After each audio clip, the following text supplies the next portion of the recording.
You imagine mental strength as a suit of armour, a warrior who feels nothing and fears no one. Society calls it resilience. Movies glorify it. Heroes never falter, never break. But that's a lie. Peek behind the helmet, touch the metal, cold, hollow. Inside, you often find a trembling person, hoping no one sees them shake. Real mental strength isn't pretending you're unbreakable. It's not denial. It's not suppression. Those are illusions, just hiding places for the weak. True strength is quieter, harder, invisible. It's feeling everything, fear, pain, doubt, and still moving forward. It's doing what must be done when motivation is absent, when the world isn't watching, when comfort is screaming for you to quit. The strongest people aren't the happiest. Often they're the loneliest. The toughest days teach the deepest lessons. The work no one sees, the habits, the discipline, the silent endurance, that's where real power is forged. Put down the heavy shield you've polished to impress the world. It weighs you down more than it protects. Beneath it is the person capable of walking the path few dare to take. This is the uncomfortable truth. You are not weak for feeling. You are strong for facing what others flee from. It's time to forge the mind beneath the armour, not for show, not for applause, for life. Chapter 1. The Silence of True Strength. We live in a world that confuses volume with power. We are taught from a young age that the loudest person in the room is the leader. We assume that the person pounding their chest is the bravest. We mistake swagger for stability. This is the first, and perhaps the most dangerous illusion you must shatter if you want to build a mind that cannot be broken. Mental strength is not confidence. These two concepts are often used interchangeably in casual conversation. We see a successful athlete or a charismatic CEO, and we say they are mentally strong. But there is a fracture line running through that assumption. Confidence is usually the result of evidence. You are confident you can lift a heavy weight because you have done it before. You are confident you can close a business deal because you have a track record of sales. Confidence is built on the past. It is built on proof. It is a feeling that says I have done this so I can do it again. But what happens when the proof disappears? What happens when you face a situation you have never seen before? What happens when you lose? This is where confident people break. When the external validation is stripped away, when the winning streak ends, confidence evaporates like mist in the sunlight. A confident mind relies on the expectation of success. It feeds on the applause and the positive feedback loop. When that loop is cut, the confident mind starves. Mental strength is entirely different. Mental strength does not require evidence of success. It does not require a cheerleading squad. It does not even require hope. Mental strength is the ability to endure failure, rejection, and pain without losing your ability to function. It is not the belief that you will win. It is the resolve to keep moving forward even when you know you might lose. Think about the difference between a balloon and a rock. A balloon can be huge.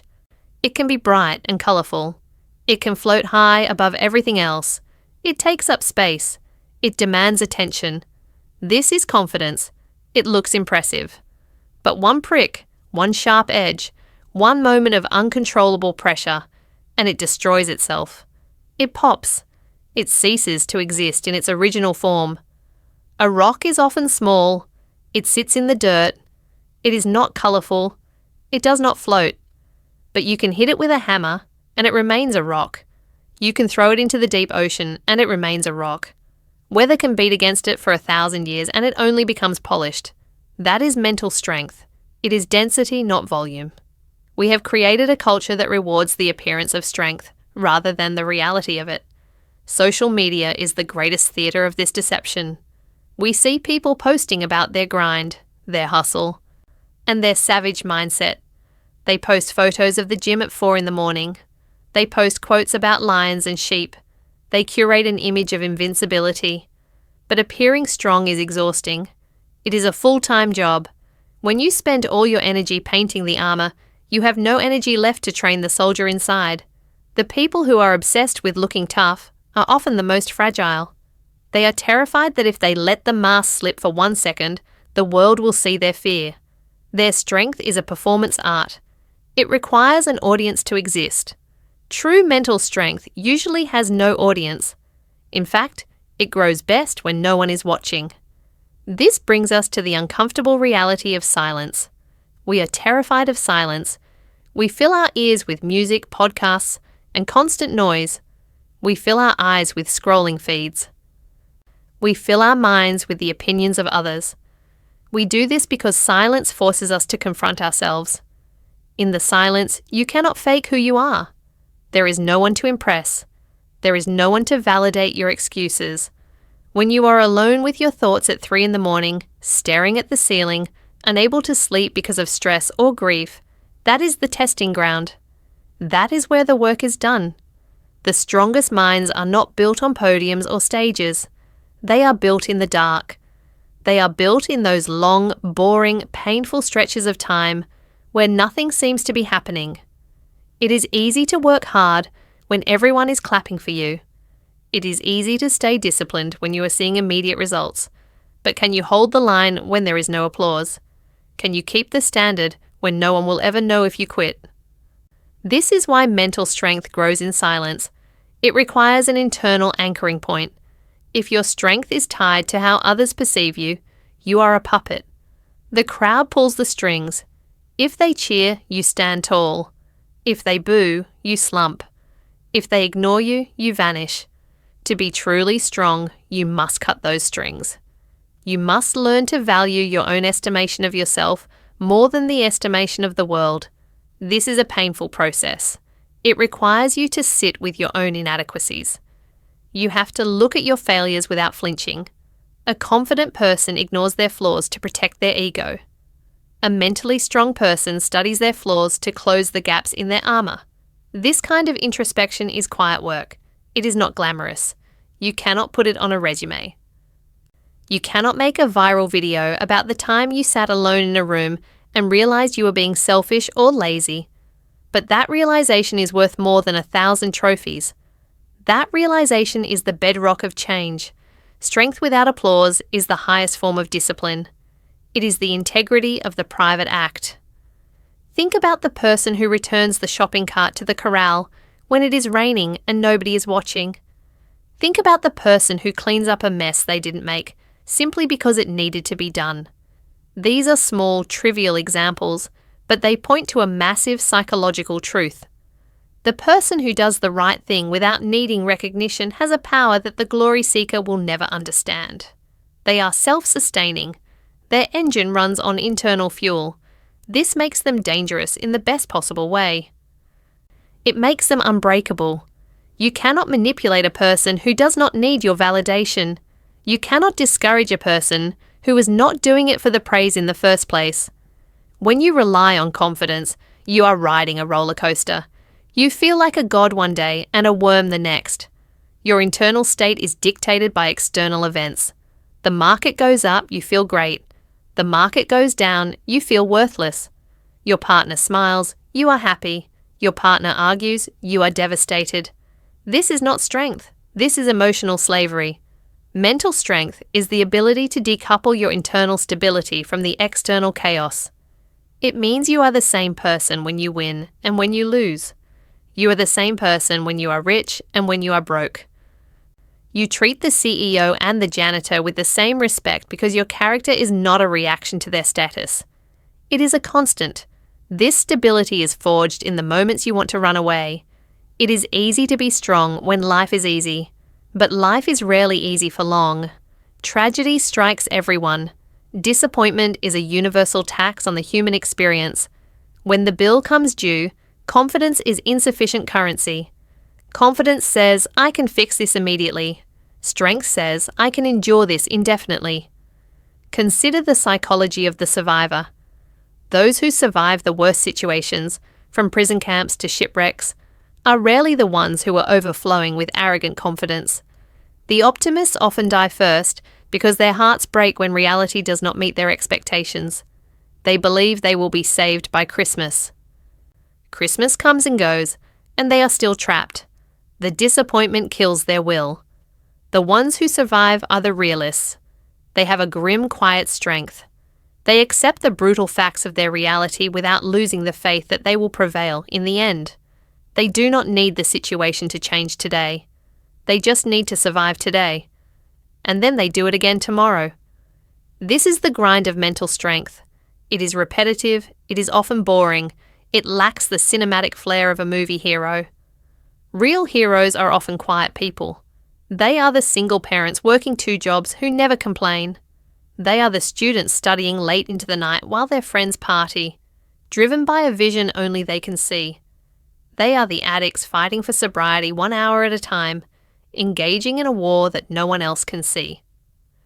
You must learn to respect this quiet power. You must learn to cultivate it within yourself. Start by stopping the performance. Stop trying to convince people that you are tough. The lion does not need to tell the jungle that he is a lion. He just is. When you stop performing, you free up a massive amount of energy. You can direct that energy toward the actual construction of your character. You can focus on the foundation. This foundation is built on the acceptance of reality. Confidence often rejects reality in favor of a preferred delusion. Confidence says I am the best. Strength says I have a lot to learn. Confidence says nothing can hurt me. Strength says this is going to hurt, but I will not let it stop me. By acknowledging vulnerability, you actually become less vulnerable. It sounds like a paradox, but it is the truth. If you admit that you are afraid, fear loses its power over you. You can bring the fear into the light and examine it. You can make a plan to handle it. If you pretend you are not afraid, the fear hides in the subconscious. It sabotages you from the shadows. The denial of fear is the ultimate weakness. So, how do we begin to build this silence? How do we transition from the noisy, fragile house of confidence to the silent fortress of strength? It begins with voluntary hardship. You must invite small amounts of discomfort into your life. You do this not to punish yourself, but to inoculate yourself. If you are always comfortable, your tolerance for pain shrinks. You become hypersensitive. A minor inconvenience ruins your day. A rude comment feels like a physical attack. But if you voluntarily do hard things, the baseline changes. If you wake up early when you are tired, if you take the cold shower, if you have the difficult conversation you have been avoiding, you are training the mind. You are teaching your brain that discomfort is not a signal to stop. It is just a sensation, and you must do these things in silence. Do not post about your cold shower. Do not brag about your early morning run. Keep it to yourself. Let the act itself be the reward. This creates a secret reservoir of power. You walk around with the knowledge that you have done work that others are not willing to do. You do not need to say it. The knowledge sits in your chest like a heavy, warm stone. It grounds you. This is the secret that no one tells you. They sell you programs on how to be confident. They tell you to stand in front of a mirror and shout affirmations. They tell you to visualize success. And there is a place for that. But it is the frosting, not the cake. The cake is made of grit. It is made of the silent refusal to give up. It is the ability to keep walking when the map has blown away and the flashlight has died. When you stop looking for the applause, you become free. You are no longer navigating your life based on the feedback of others. You are navigating by a compass that is internal and true. You become dangerous to the systems that want to control you because you cannot be bought with praise or sold with fear. The silence of true strength is not empty. It is full. It is full of focus. It is full of observation. While the loud are busy talking, the strong are busy watching. They are learning. They are analyzing. They are preparing. This is why the quiet person in the room is often the one you need to watch out for. They are not quiet because they have nothing to say. They are quiet because they are processing the world without the interference of their own ego. They are listening. And in a world of constant noise, listening is a superpower. As we move deeper into the anatomy of a strong mind, remember this first principle. Volume is not validity. Silence is not weakness. The applause of the crowd is a drug, and like any drug, the withdrawal will destroy you if you become dependent on it. Wean yourself off the need for validation. Step into the quiet room of your own mind. Look at the cracks in the walls. Do not paint over them. Do not pretend they are not there. Mix the mortar of discipline and start repairing them brick by brick. It will be lonely work. It will be hard work. No one will give you a medal for it. But when the storm comes, and the storm always comes, you will be the one standing. You will be the shelter for those who spent their time inflating balloons. This journey into the reality of mental strength is just beginning. We have stripped away the paint, but we have yet to build the structure. As we proceed to the next chapter, we will explore the necessity of solitude and why the ability to be alone is the ultimate indicator of power. If you are finding value in this breakdown of the human mind, and you want to ensure you do not miss the tools required to build this kind of resilience, make sure you are subscribed. Join us as we continue to dismantle the illusions and build something real. Chapter 2. The Sanctuary of Solitude. There is a profound misunderstanding in our modern culture regarding the state of being alone. We have been conditioned to view solitude as a pathology. If a person eats alone at a restaurant, we pity them. If someone spends their Friday night in a quiet room rather than a crowded bar, we assume they are depressed or antisocial. We have conflated the physical state of being alone with the emotional state of loneliness. But these are two entirely different, distinct realities. And understanding the difference between them is one of the primary secrets of mental strength. Most people are terrified of silence. Consider your own habits for a moment. When you are driving, do you immediately turn on the radio or a podcast? When you are standing in line at the grocery store, do you instinctively pull out your phone to scroll through social media? When you are home alone, do you turn on the television just to have background noise? We fill every gap in our lives with noise. We do this because silence is confronting. When the external noise stops, the internal noise begins. All the anxieties, the regrets, the fears, and the uncomfortable questions you have been avoiding rise to the surface. It is much easier to drown them out with the chatter of other people or the distraction of entertainment. But here is the harsh truth. You cannot build mental strength if you are constantly running away from your own mind. Strength is not found in the noise. It is found in the silence. This is why strong minds do not just tolerate solitude. They actively seek it out. They understand that solitude is not an act of isolation. It is an act of calibration. Let us look deeper into the distinction between isolation and solitude. Isolation is a prison. It is a state where you feel cut off from the world, unwanted and disconnected. Isolation stems from fear. It is a retreat caused by insecurity or the inability to relate to others. It drains you. It makes you feel small and weak. Solitude is entirely different. Solitude is a sanctuary. It is a deliberate choice to step away from the collective so that you can reconnect with yourself. Solitude stems from confidence.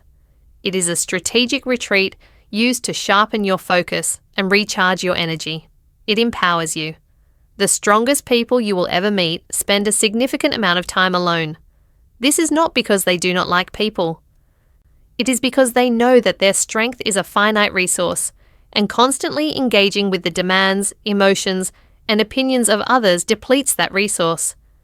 When you are always surrounded by others, you are constantly in a state of reaction. You are reacting to their words, their moods, and their needs. You are subtly adjusting your behavior to fit the social dynamic. You are performing.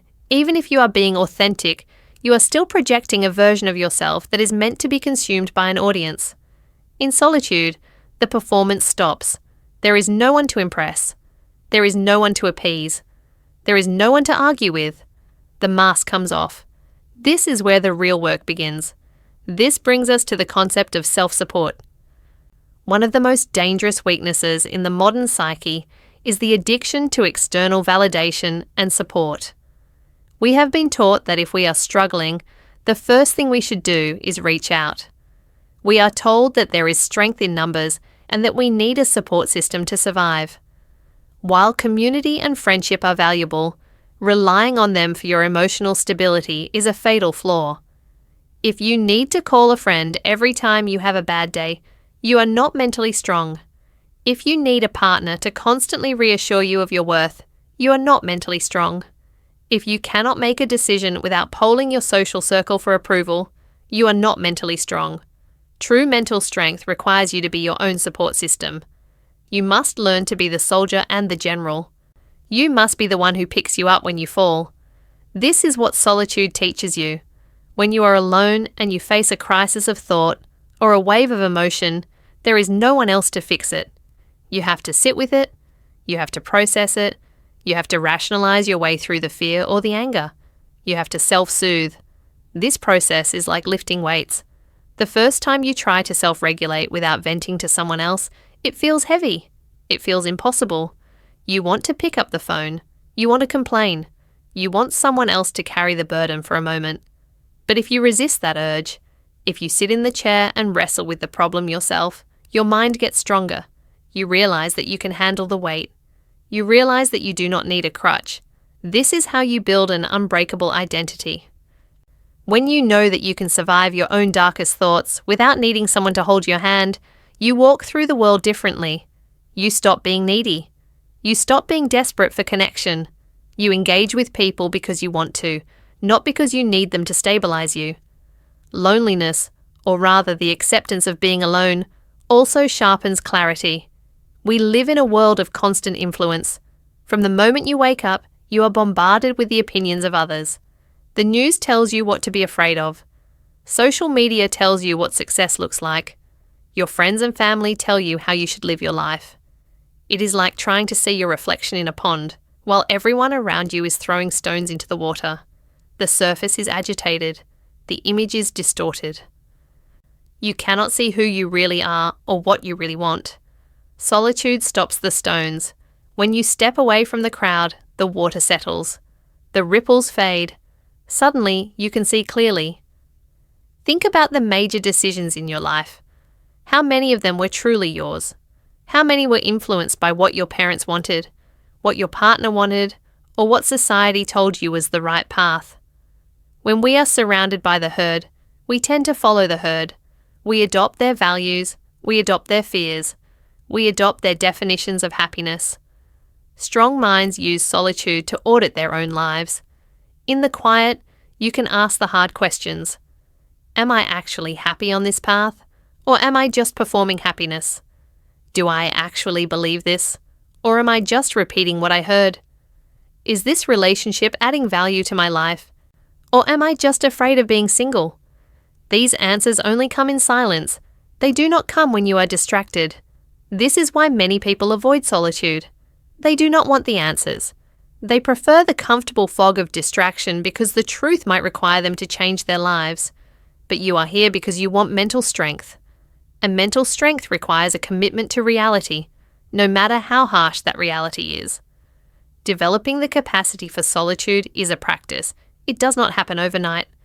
If you are used to constant stimulation, sitting alone in a room for 30 minutes will feel like torture. Your brain will itch for dopamine. You will feel bored. Let us address boredom. Boredom is not a problem to be solved. It is a filter.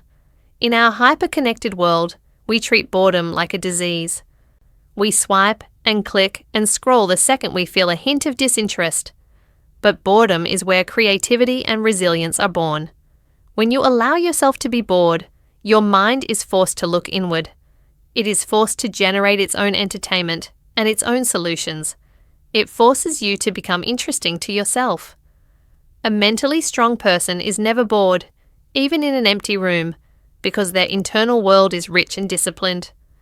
They can occupy themselves with their own thoughts, plans, and observations.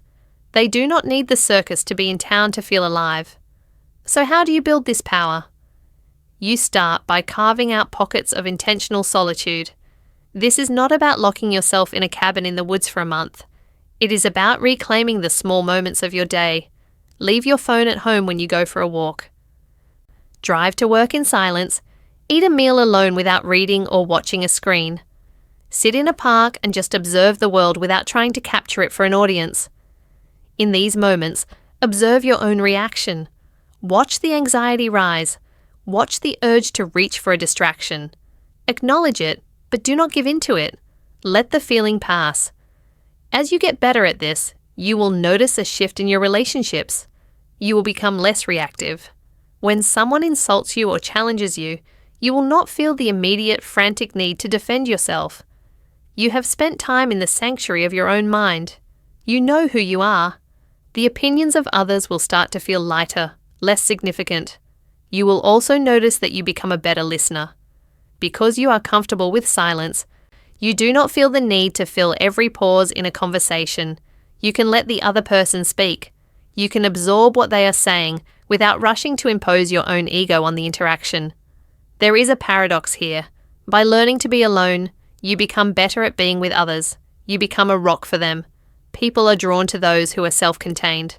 There is a gravity to a person who is comfortable in their own skin. It signals safety. It signals competence. When you are not desperate for attention, you attract respect. However, we must be careful not to romanticize this into total withdrawal. Humans are social creatures. We need cooperation and interaction to thrive. But there is a difference between needing people for survival and enjoying people for enrichment. The weak mind needs the herd to feel safe.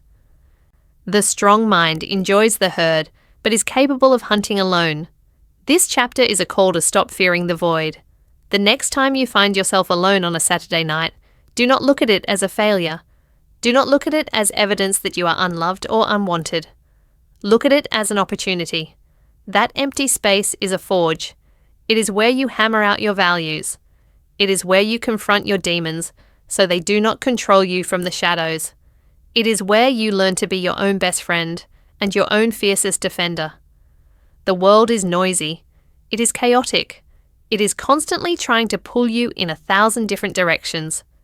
If you do not have a sanctuary of solitude within yourself, you will be torn apart.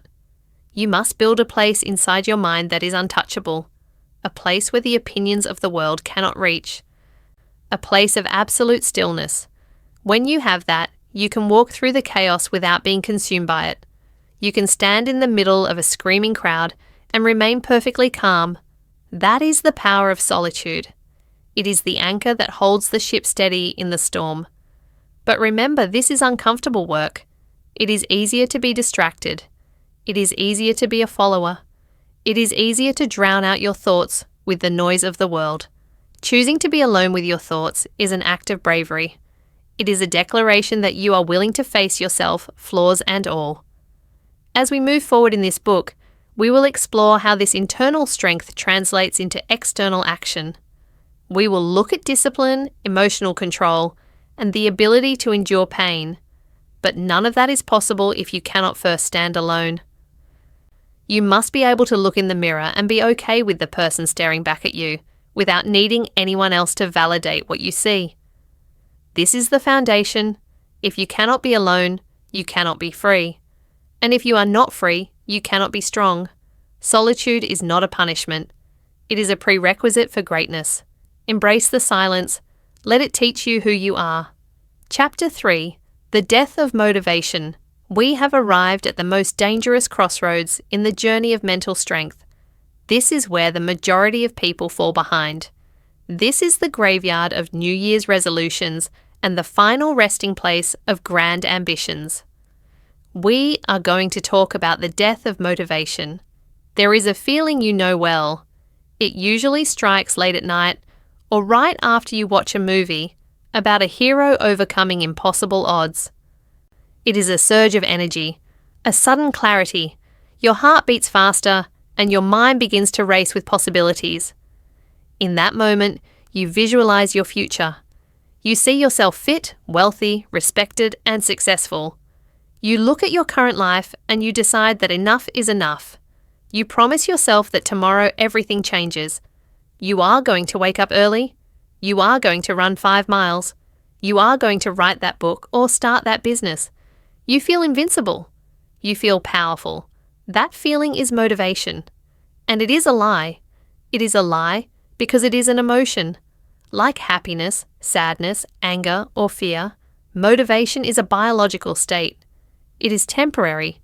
It is a chemical spike in your brain designed to get you moving, but not designed to keep you moving. The problem is not that motivation exists. The problem is that you rely on it. You treat it as a fuel source. You wait for it to arrive before you take action. You believe that you need to feel like doing the work in order to do the work. This is the trap. This is why you start and stop. This is why you have a dozen unfinished projects. You are riding a wave of emotion. and when the wave crashes, you crash with it. Real mental strength requires the death of motivation. It requires you to stop waiting for the feeling. It requires you to disconnect your actions from your emotions. This brings us to the only thing that actually matters. Discipline. Discipline is a word that has been ruined by school principals and military movies. We hear the word discipline and we think of punishment. We think of strict rules and rigid constraint. But that is not what discipline is. Discipline is simply the ability to give yourself a command and follow it. It is the art of emotional self-control. Let us look at the mechanics of this. When you are motivated, the command and the action are aligned. You tell yourself to go to the gym, and you want to go to the gym. There is no friction. It is easy. Anyone can work when they are motivated. It takes zero mental strength to do what you want to do. But motivation fades. It always fades. The alarm goes off at 5 in the morning. It is dark. It is cold. Your bed is warm. The surge of excitement you felt last night is gone. In its place is a new feeling: fatigue, annoyance, comfort. Your brain begins to negotiate. It tells you that you can start tomorrow. It tells you that you need the rest. It tells you that one day off will not hurt. This is the moment of truth. This is the precise second where mental strength is built or broken. If you rely on motivation, you stay in bed. You wait until you feel like getting up. But the disciplined mind does not wait. The disciplined mind recognizes that the feeling of fatigue is real, but irrelevant. The disciplined mind separates the feeling from the action. You feel tired. You acknowledge the tiredness, and you get up anyway. This is the secret that no one tells you. The work does not care how you feel. The essay does not care if you are inspired. The weights do not care if you are energized. The spreadsheet does not care if you are bored. The work simply requires doing. When you stop asking yourself how you feel, you become dangerous. You become unbreakable. Because if your actions are tied to your feelings, your consistency will always be as volatile as your mood. And human moods are chaotic. They are affected by the weather, by hunger, by a rude comment from a stranger, by a poor night of sleep. If you build your foundation on your mood, you are building on quicksand. Discipline is the concrete. It is solid. It is boring. And it is absolutely necessary. We must dismantle the myth of intensity. Society loves intensity. We love the montage. We love the video clip of the athlete sprinting until they collapse. We love the entrepreneur pulling an all-nighter. We celebrate the sprint. But mental strength is not a sprint. It is a marathon that never ends. Intensity is easy. You can whip yourself up into a frenzy for a week. You can starve yourself for 3 days. You can work 18 hours a day for a short burst. But intensity is often a mask for a lack of discipline. People use intensity to compensate for their inability to be consistent. They slack off for months and then try to fix it with a week of extreme effort. This leads to burnout. It leads to injury. It leads to failure. Discipline beats motivation because discipline chooses repetition over intensity. It is the understanding that small, boring actions done consistently over a long period of time are infinitely more powerful than sporadic bursts of greatness. Think of water dripping on a stone. One drop does nothing. A bucket of water thrown at the stone does nothing but make it wet. But one drop, falling on the same spot, day after day, year after year, will eventually cut through the rock. That is mental strength. It is the power of the drop. This brings us to the concept of emotional control. Discipline is not just about doing physical work. It is about controlling the impulse to quit. It is about controlling the impulse to seek comfort. When you are in the middle of a difficult task, your brain will scream at you. It will scream for a distraction. It will urge you to check your phone. It will tell you to get a snack. It will tell you to take a break. These are impulses. They are electrical signals in your brain seeking a dopamine hit. The weak mind obeys every impulse. The weak mind is a slave to the immediate desire. If it itches, it scratches. If it wants, it takes. If it feels, it reacts. The strong mind feels the impulse but does not act on it. You feel the urge to check your phone, and you let the feeling sit there. You do not fight it. You do not panic. You simply observe it and continue working. This is a superpower. The ability to feel an urge and not succumb to it is the definition of freedom.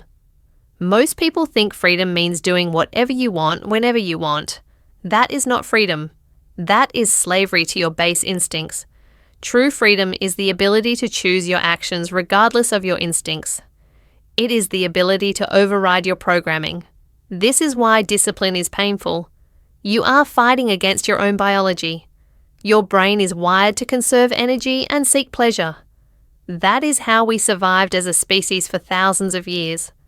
We sought high-calorie food and avoided unnecessary exertion. But in the modern world, those instincts destroy us. They make us lazy, obese, and weak. To be mentally strong, you must declare war on your own comfort. You must understand that the part of you that wants to quit is not a villain. It is just a biological mechanism trying to save energy. You can thank it for its concern and then ignore it. You must fall in love with boredom. This is the part of the journey that movies skip. They show the training montage, but they cut out the thousands of hours of repetitive, monotonous practice. They show the champion holding the trophy, but they do not show the 10 years of waking up in the dark. Success is boring. Mastery is boring. It is doing the same thing over and over again until you cannot get it wrong. Motivation hates boredom. Motivation needs novelty. It needs excitement. If you need your work to be exciting all the time, you will never be great at anything. You will jump from hobby to hobby, from career to career, always chasing the spark, never building the fire. Discipline thrives in boredom. Discipline loves the routine. When you stop looking for excitement, you find peace in the repetition. You find a meditative state in the daily grind. You stop worrying about the result, and you focus on the process. This is a critical shift in perspective. The amateur focuses on the prize. The professional focuses on the process. The amateur wants to win the championship. The professional wants to have the best practice possible today. The amateur waits for inspiration to write. The professional sits down and writes garbage until it becomes gold. There is a concept we must address here. It is the negotiation. Every day you have a negotiation with yourself. You set a goal. Your brain offers a compromise. You say you will run 3 miles. You get to 2 miles, and your brain says that is good enough. It says you worked hard yesterday. It says your knee feels a little funny. It offers you a deal. Stop now, and we will do 4 miles tomorrow. Do not take the deal. Every time you accept the compromise, you weaken your mind. You teach your brain that your word is not law. You teach yourself that your goals are flexible, that they are merely suggestions. Conversely, every time you reject the compromise, you build strength. When you finish the 3rd mile despite the fatigue, you are not just exercising your body. You are hardening your will. You are proving to yourself that you are in charge. This self-trust is the ultimate reward of discipline. It is better than any trophy. It is the quiet confidence that comes from knowing you can count on yourself. When you know that you will do what you say you will do, you walk differently. You speak differently. You do not need to fake confidence because you have evidence of your own competence. So how do you build this? You do not build it by making a massive declaration. You do not build it by posting on social media about your new life. You build it in silence. You build it with small victories. Start with something small. Make your bed every morning. It sounds trivial, but it is a command. Command yourself to do it, and do it. Do not miss a day. Then add another command. Drink water before coffee. Read 10 pages. Do 20 push-ups. When you do not feel like doing it, that is the most important time to do it. That moment of resistance is the gym for your willpower. If it is easy, it does not count. Strength is only built when there is resistance. If the weight is too light, the muscle does not grow. If the task is too easy, the mind does not harden. Embrace the days when you feel terrible. Embrace the days when motivation is dead. Those are the days that make you. When you can perform at a high level while feeling at a low level, you have unlocked the secret. You must also understand that this never ends. There is no finish line. You do not reach a point where you are permanently disciplined. It is a daily practice. It is a muscle that must be worked every single day. If you stop using it, it will atrophy. The moment you think you have mastered it is the moment you begin to lose it. The death of motivation is not a tragedy. It is a graduation. It is the moment you step out of the childhood of relying on feelings and into the adulthood of relying on character. So let the motivation die. Let the excitement fade. Let the spark go out. You do not need them. You have something stronger. You have the ability to act. You have the power to choose. You have discipline.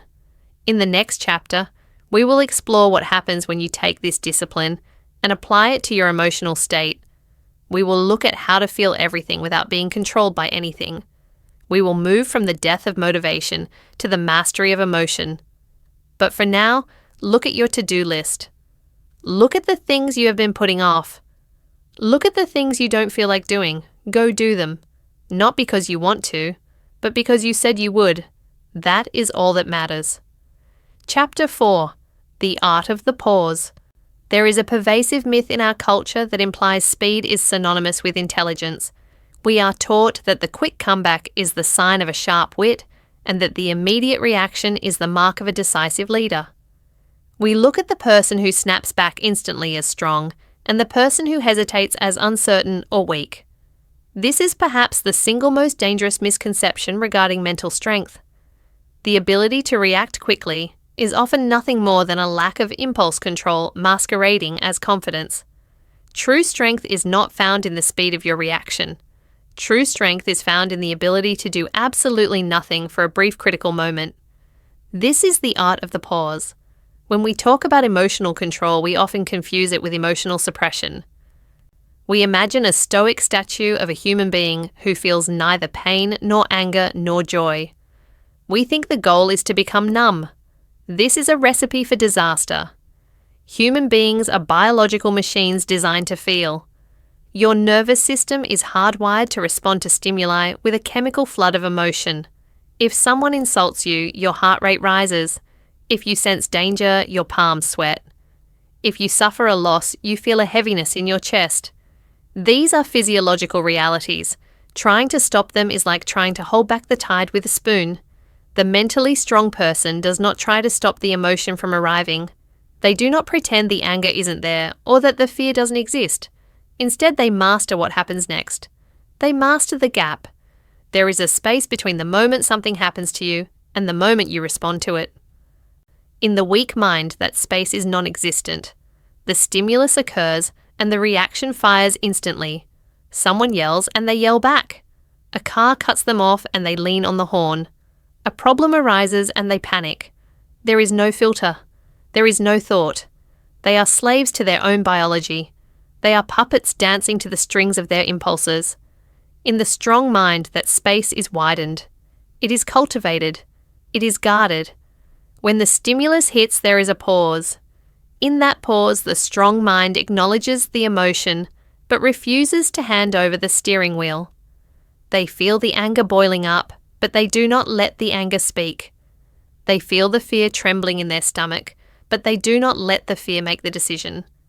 This pause may only last a second or two, but in that silence the entire trajectory of the future is decided. This is where discipline moves from a concept to a weapon. Discipline is not just about waking up early or going to the gym. Discipline is emotional self-control. It is the ability to feel a massive urge to scream and yet speak in a whisper.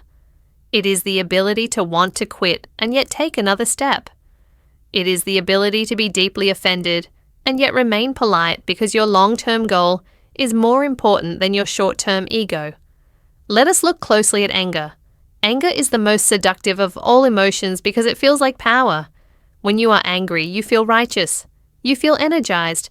It tricks you into thinking you are strong. But uncontrolled anger is actually a profound weakness. It makes you predictable. If an enemy knows what makes you angry, they own you. They can bait you into a trap with a single word.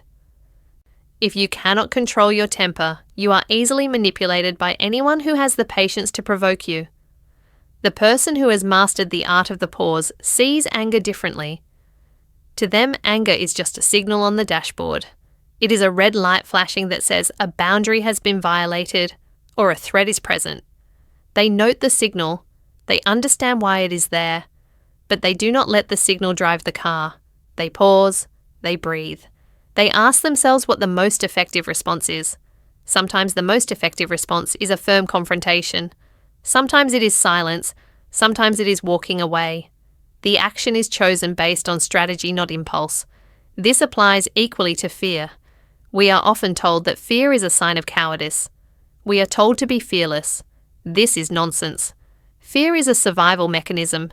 It is data. It tells you that the stakes are high and that you need to be alert. The weak mind feels fear and retreats or freezes. The strong mind feels fear and pauses to analyze the threat. They use the heightened awareness that fear brings to sharpen their focus. They do not let the fear dictate the outcome. They act in spite of it. This is the definition of courage. Courage cannot exist without fear. Sadness and grief are also part of this equation. There is a tendency to view sadness as a defect that must be fixed immediately. We want to medicate it or distract ourselves from it. But sadness is often a necessary recognition of value. It tells us that something mattered. The strong mind accepts sadness without collapsing under it. They allow the feeling to wash over them, but they do not allow it to become their identity.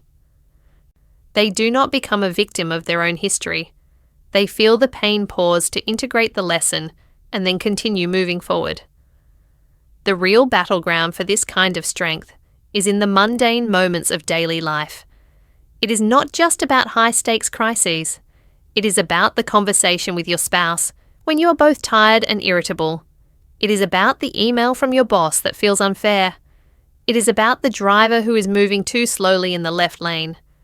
In these moments, you have a choice. You can react. You can let the irritation flow through you and out of your mouth. You can snap. You can send the angry email. You can tailgate the car in front of you. This feels good for a microsecond. It releases the tension. But it almost always comes with a cost. You damage the relationship. You look unprofessional.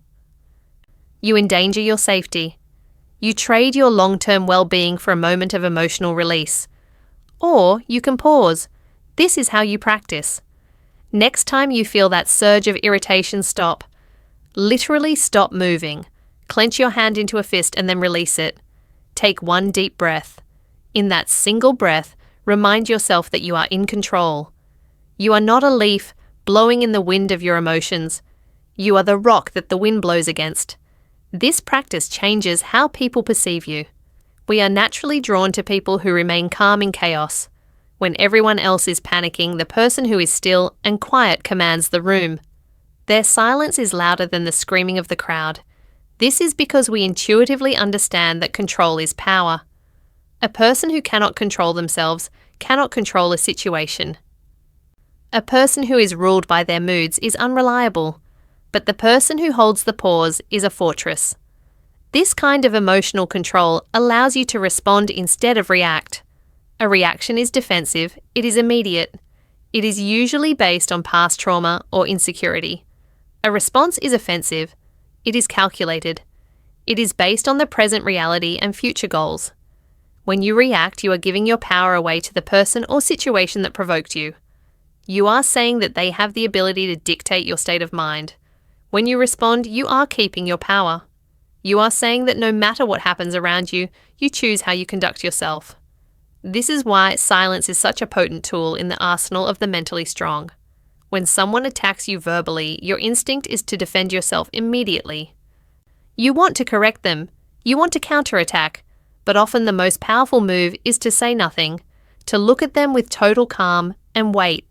This silence creates a vacuum. The other person expects resistance, and when they don't find it, they often stumble.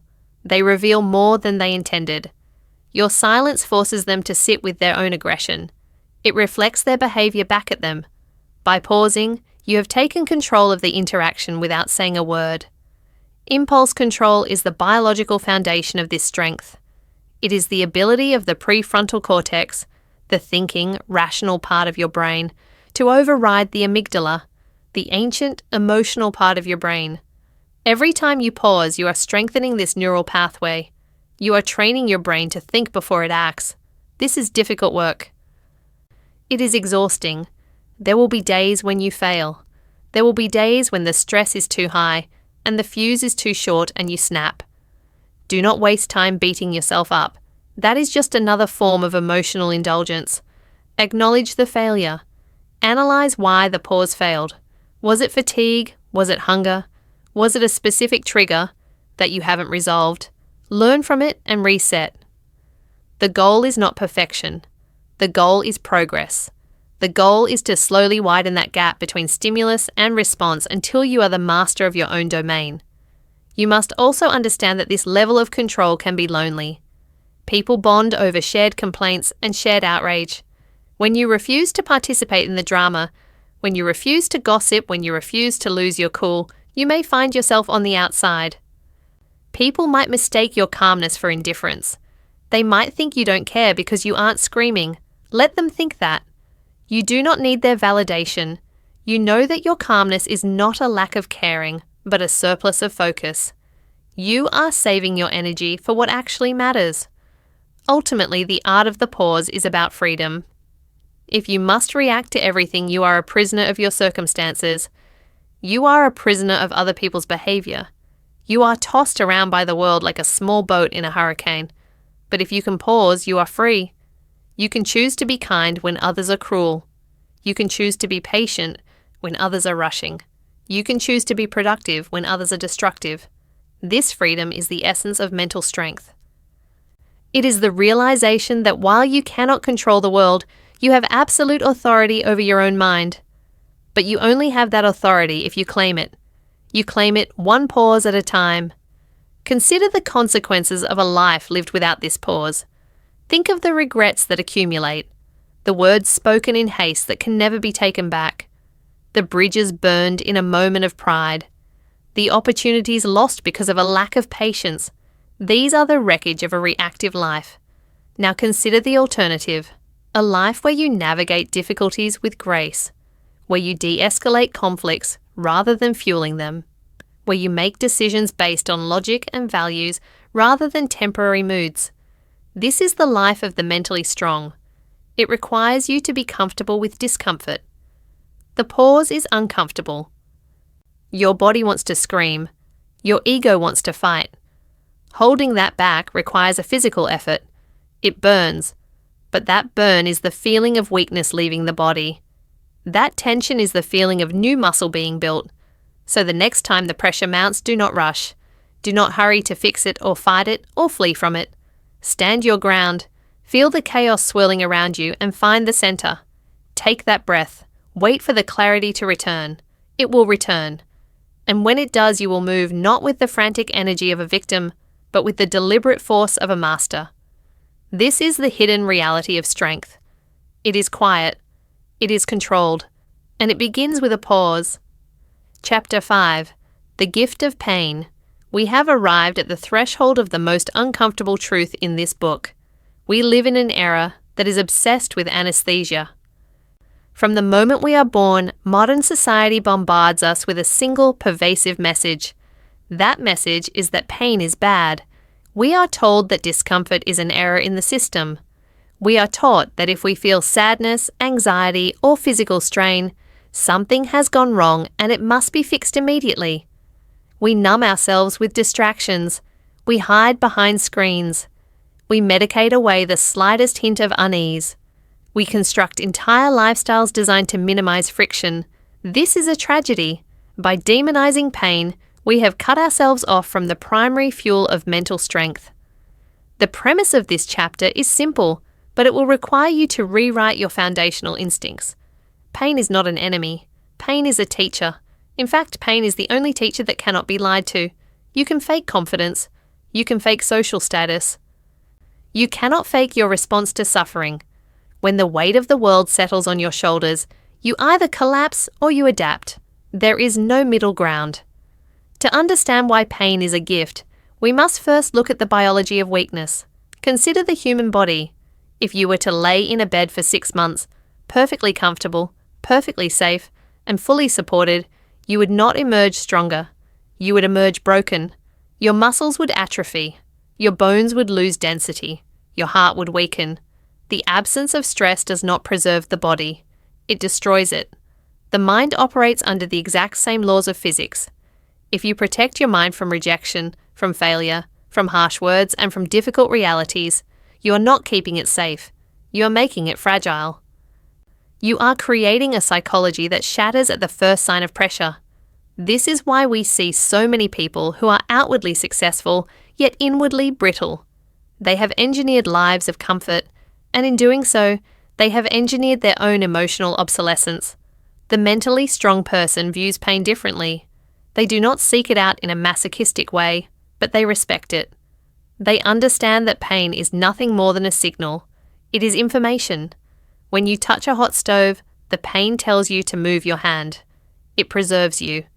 When you feel the sting of rejection, it is also a signal. It tells you that your approach didn't work. It tells you that you need to improve your social calibration or your skills. It tells you that you ventured outside of your safety zone. Most people feel that sting and retreat.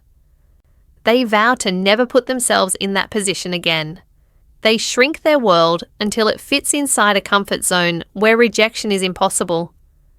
But the strong mind feels the sting and leans in. They ask what the pain is trying to teach them.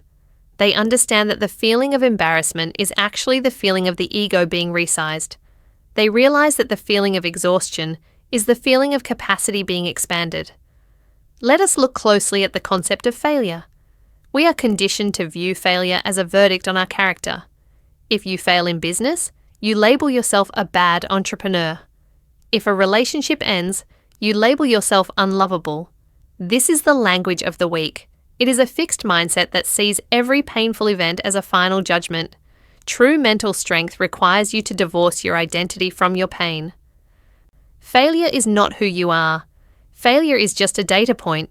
It is a result. When a scientist runs an experiment and it goes wrong, they do not cry. They do not quit science. They look at the data. They analyze the variables. They adjust the parameters and they run the test again.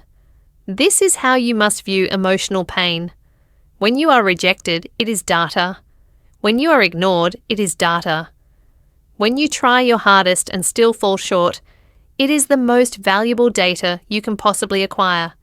It shows you exactly where your limits are.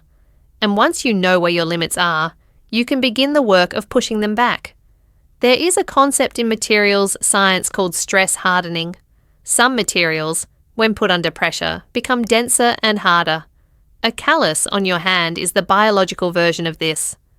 Friction wears away the soft skin, and the body responds by building a layer of armor. But notice the process. The friction must happen first. The irritation must happen first. You cannot get the callus without the rubbing. You want a calloused mind. You want a mind that can handle insults without flinching. You want a spirit that can endure long periods of struggle without losing hope. You cannot wish for this. You cannot buy it. You must build it through exposure. This brings us to the practical application of this philosophy. You must stop avoiding the things that hurt. In fact, you must systematically inject small doses of discomfort into your life. This is the vaccine against fragility. Think about the conversations you are avoiding right now. There is likely a difficult discussion you need to have with a partner, a boss, or a family member. You are avoiding it because you know it will be uncomfortable. You are afraid of the awkward silence. You are afraid of their anger. You are afraid of your own reaction. So you stay silent. You choose the short-term comfort of silence over the long-term pain of resolution. A mentally strong person reverses this equation. They crave the resolution more than they fear the discomfort. They initiate the difficult conversation not because they enjoy the conflict, but because they know that on the other side of that conflict lies clarity. They are willing to walk through the fire to get to the truth. Every time you step into that tension, you are training your nervous system. You are teaching your brain that you can feel anxiety and still function. You are teaching your heart that it can race without stopping. This leads us to the distinction between pain and suffering. They are not the same thing. Pain is inevitable. It is a biological and psychological reality of living a human life. You will lose people you love. You will age. You will face setbacks. This is pain. Suffering is a choice. Suffering is the story you tell yourself about the pain. Suffering is the why me narrative. Suffering is the resentment you hold because you think life should be easier. Mentally strong people experience pain deeply, perhaps even more deeply than others because they are not numbing it. But they refuse to suffer. They refuse to add the second layer of self-pity on top of the raw sensation of the experience. When you face a tragedy, allow yourself to feel the grief. That is the pain. It is clean. It is honest. It burns, but it purifies. But do not allow yourself to spiral into the narrative of the victim. Do not tell yourself that the universe is conspiring against you. Do not tell yourself that you will never recover. That is the suffering. That is the toxicity that weakens the mind. There is a harsh reality that we must acknowledge here. The world does not care about your comfort. The market does not care if you are tired. Nature does not care if you are cold. Reality is indifferent to your feelings. This sounds bleak, but it is actually liberating. Once you accept that the world owes you nothing, you stop waiting for the world to make it easy for you. You realize that your strength is entirely your own responsibility. Avoiding pain is a form of arrogance. It is the belief that you are too special to struggle. It is the belief that the rules of growth do not apply to you. When you stop avoiding pain, you rejoin the human race. You connect with the struggle that every great person before you has endured. You realize that the heroes you admire did not have easier lives than you. They simply had a different relationship with difficulty. Think about the times in your life when you grew the most. Look back at your own history. Did you grow when you were sitting on the couch watching television? Did you grow when everything was going your way? No. You grew when you were heartbroken. You grew when you were fired. You grew when you were lost and had to find your own way home. The worst moments of your life were the architects of the person you are today. If you admit this is true, then why do you spend all your energy trying to prevent these moments from happening again? Why do you pray for an easy life when you know that an easy life creates a weak character? The gift of pain is clarity. When you are stripped of your comforts, you see what actually matters. When you are in the depths of a struggle, the trivial worries of daily life vanish. You don't care about social media likes when you are fighting for your health. You don't care about gossip when you are fighting for your career. Pain focuses the mind like a laser. It burns away the fluff and leaves only the essential. To integrate this chapter into your life, you must learn to pause when the pain hits. This connects back to our previous chapter on the art of the pause. When the wave of negativity crashes over you, do not run. Do not reach for the phone. Do not reach for the bottle. Just sit there. Observe the sensation. Where do you feel it in your body? Is it a tightness in the chest? Is it a knot in the stomach? Watch it with curiosity, not fear. Say to yourself that this is just a sensation. It cannot hurt me. It is just information. By sitting with the pain, you take away its power to control you. You prove to yourself that you are bigger than the feeling. This is how you build an unbreakable identity. An identity built on success is fragile because success can be taken away. An identity built on looks is fragile because looks fade. But an identity built on the ability to endure is permanent. If you know that you can lose everything and still survive, you walk through the world with a different kind of confidence. It is a quiet confidence. It is not the loud, brittle arrogance of a man who has never been hit. It is the calm assurance of a man who has been hit and knows he can take it. You must also understand the cumulative effect of avoiding small pains. When you procrastinate on a task, you are avoiding the pain of effort. But that debt does not disappear. It accumulates with interest. The pain of doing the work today is small. The pain of regret 5 years from now is unbearable. Discipline is simply the choice to accept a small pain now to avoid a catastrophic pain later. The weak mind always chooses the discount. It wants the pleasure now and the bill later. The strong mind pays the bill up front. It embraces the grind, the boredom, and the fatigue today so that it can have freedom and strength tomorrow. This is the trade. You are trading comfort for power.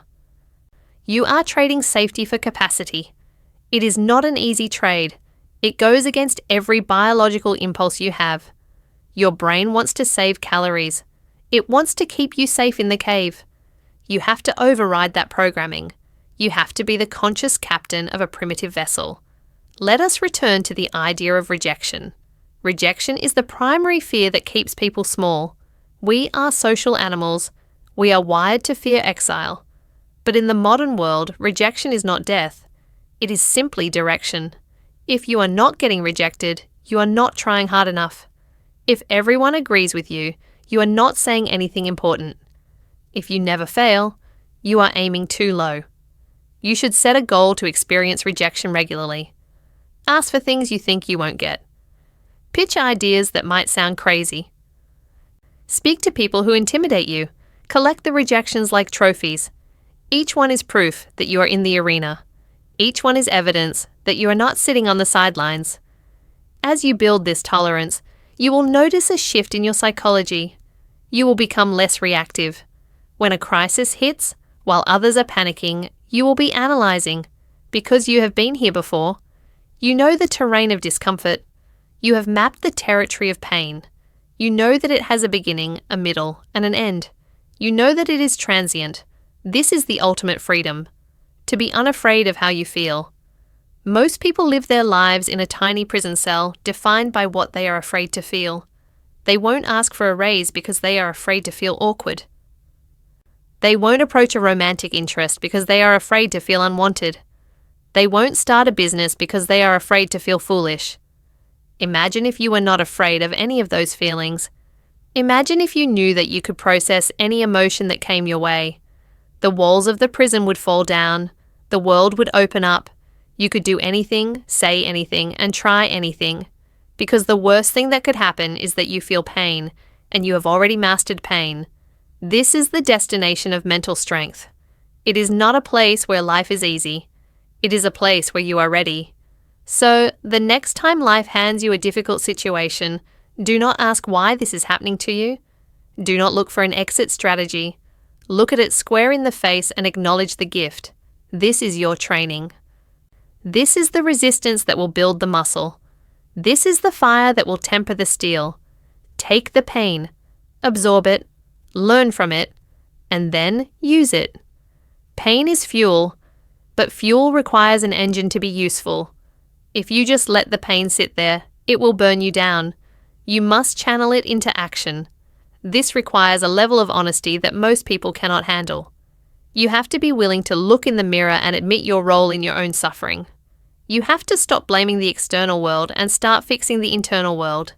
This leads us directly into the next phase of our journey. We have learned to pause. We have learned to embrace the pain. Now we must learn to look at the world without the filters of our own ego. We must learn to accept the harsh truths of reality, even when they contradict what we want to believe. This is where the rubber meets the road. This is where we separate the dreamers from the doers. Prepare yourself. The comfort of the lie is seductive, but the power of the truth is absolute. It is time to look at reality with eyes wide open. Chapter 6. The Mirror of Harsh Truths. We have arrived at the halfway point of this journey. We have stripped away the need for constant noise, and we have learned to sit with pain. Now we must face the most formidable adversary you will ever encounter. It is not the world outside. It is not the critics or the doubters. It is not the difficult circumstances of your birth or the unfairness of the economy. The adversary is you, specifically the version of you that protects your ego from the truth. This chapter is about the mirror. Not the glass on your wall that shows you your face, but the internal mirror that shows you your character. Most people spend their entire lives trying to fog this mirror up. They use the steam of excuses and the mist of rationalization to blur the reflection. They do not want to see the cracks. They do not want to see the scars they inflicted on themselves. They want a soft focus lens on their life. Mental strength is the ability to wipe that mirror clean and stare directly at the reflection without flinching. It is the practice of radical honesty. This is where the road separates.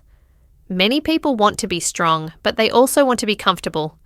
They want to believe that every bad thing that happened to them was an accident or a tragedy or someone else's fault. They want to be the hero of their own movie. But a strong mind knows that to be the hero, you must sometimes admit you played the role of the villain or the fool. You must accept harsh truths. This is not about self-flagellation. It is not about looking in the mirror and hating what you see. It is about looking in the mirror and knowing exactly what you see so that you can work with it. You cannot fix a machine if you refuse to admit which part is broken. You cannot heal a body if you pretend the wound does not exist. Let us begin with the concept of denial. Denial is a defensive shield.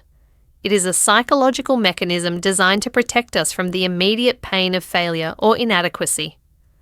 When you lose a job, the immediate instinct is to blame the boss or the company culture.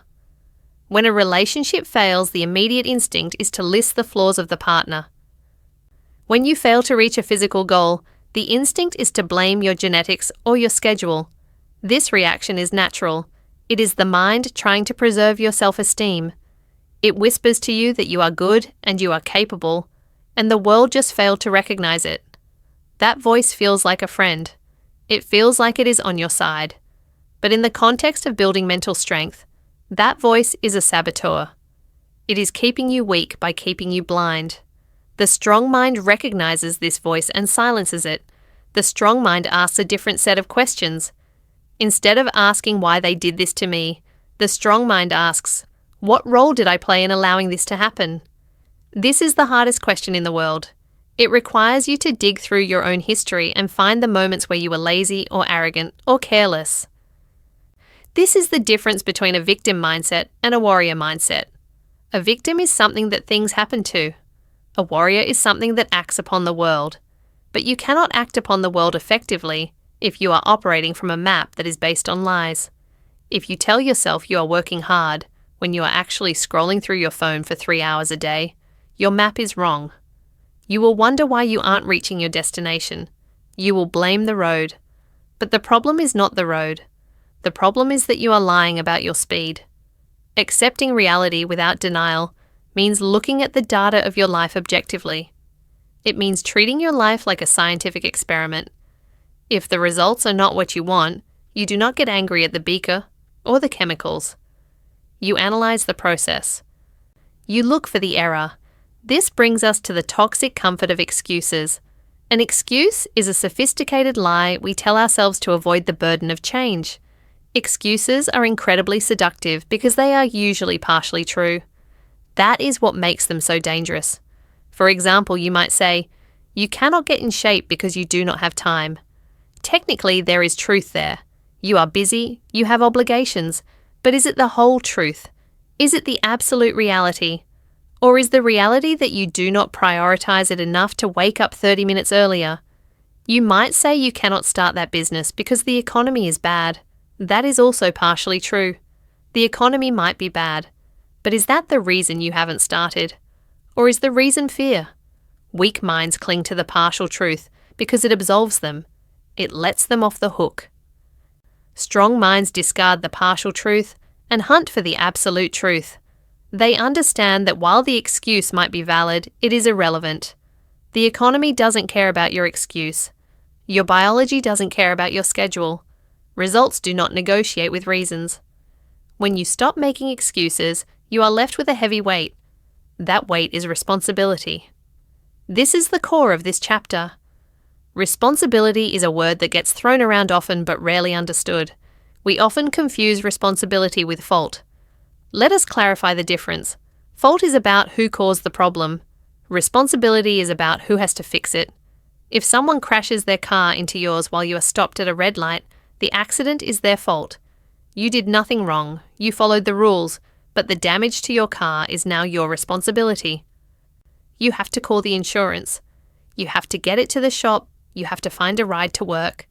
Standing on the side of the road screaming that it isn't fair and that it isn't your fault will not fix the fender. Life is constantly crashing into us. We deal with genetic health issues that are not our fault. We deal with childhood traumas that were inflicted upon us by others. We deal with economic downturns we did not cause. It is very easy to get stuck in the trap of fault. You can spend 10 years being angry at the person or the system that broke you. You can build an entire identity around the unfairness of it all. But that anger is a cage. It keeps you trapped in the moment the damage happened. Mental strength is the realization that no matter whose fault it is, the responsibility for your life begins and ends with you. No one is coming to save you.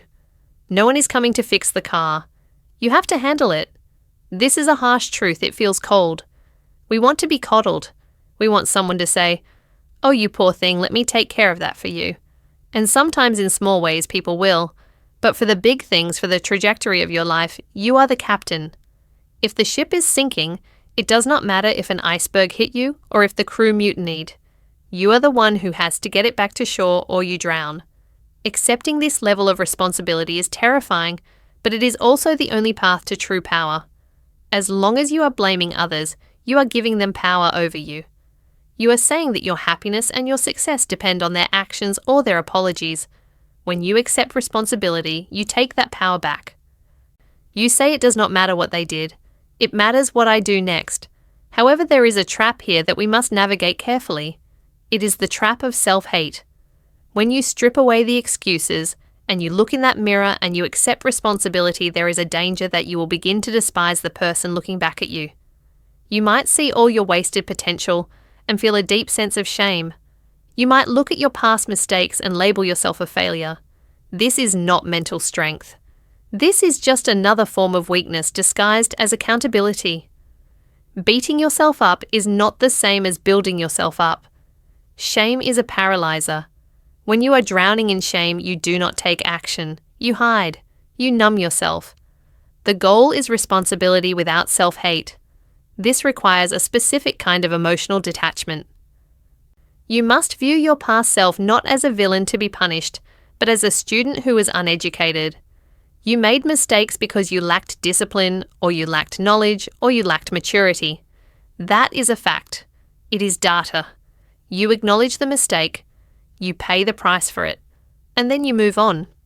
You do not carry the whip with you. Think of a high-level athlete reviewing game footage. When they see themselves miss a block or drop a pass, they do not curl into a ball and cry about how terrible they are. They rewind the tape. They look at their footwork. They analyze what went wrong. They say my stance was too wide, or I took my eyes off the ball. They identify the technical error and they correct it in practice. That is how you must treat your life. You are reviewing the game footage. You lost the relationship because you were selfish. Okay, that is the technical error. How do you adjust your stance for the next time? You lost the money because you were impulsive. Okay, that is the data. How do you implement a safeguard for the future? This is the clinical application of harsh truths. It is not emotional, it is structural. You are identifying structural weaknesses in your character and reinforcing them. Radical honesty creates a solid foundation. You cannot build a skyscraper on a swamp. If you build your life on lies and delusions, you will always be unstable. The slightest tremor will bring the whole thing down because the foundation is soft. But when you build on the bedrock of truth, you become unshakable.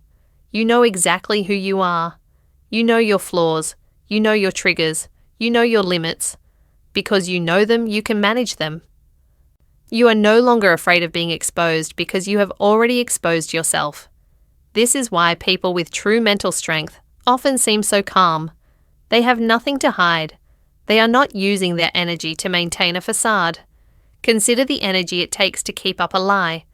Consider the mental bandwidth you waste trying to convince the world that you are richer or smarter or happier than you actually are. It is exhausting.